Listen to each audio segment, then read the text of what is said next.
எங்க அம்மா சொன்னாங்க 2 நாய் சேர்ந்து ஒரு தங்கச்சி பாப்பா கடிச்சிருச்சான். அந்த தங்கச்சி பாப்பா இப்போ வந்து ஹாஸ்பிட்டல்ல இருக்காங்களாம்.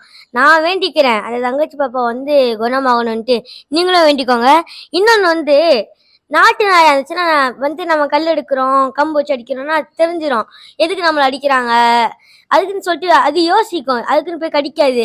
அதே மத்த நாயா இருந்துச்சுன்னா, என்னைய நீ எடுத்துட்டியான்னு சொல்லிட்டு எதிர்த்து நிக்கும். இன்னொன்னு வந்து ஓனர் கையிலயும் இருக்கு. நம்ம எப்படி அத வளர்க்கணும்னு சொல்லிட்டு ஓனர் கையிலயும் இருக்கு. இப்ப வீட்டுக்கு ஒரு கெஸ்ட் வராங்கன்னு வச்சுக்கோங்களேன், நாய்க்குட்டி எந்த நாய்க்குட்டியா இருந்தாலும் தொரத்த தான் ஓடும். போய் கடிக்க தான் போகும். நம்ம ரொம்ப ஆக்ரோஷமா இருந்துச்சுன்னா அடிக்கணும், இல்லன்னா அதட்டணும் ஏன்னு சொல்லிட்டு. அப்பதான் அதுக்கு புரியும். நம்ம வீட்டுக்கு வராங்களே சொல்லிட்டு அதுக்கு அப்பதான் புரியும். ம்.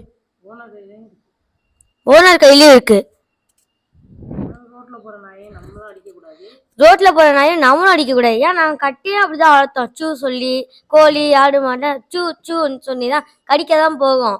நாங்கள் தான் எங்கள் அம்மா தான் அப்படி வளர்க்கணும், இனிமேல் அப்படி சொல்லான்னு சொல்லிட்டு எங்கள் அம்மா தான் அப்படி வளர்க்குனாங்களே இனிமேல் அப்படி சொல்லாதன்ட்டு. அதனால நாங்களும் அந்த வார்த்தையை மறந்துட்டோம்.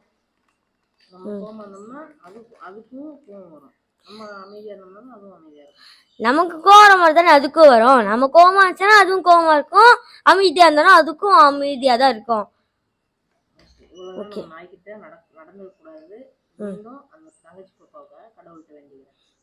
இவ்வளவுதான் நாய்கிட்ட நடந்து கூடாது.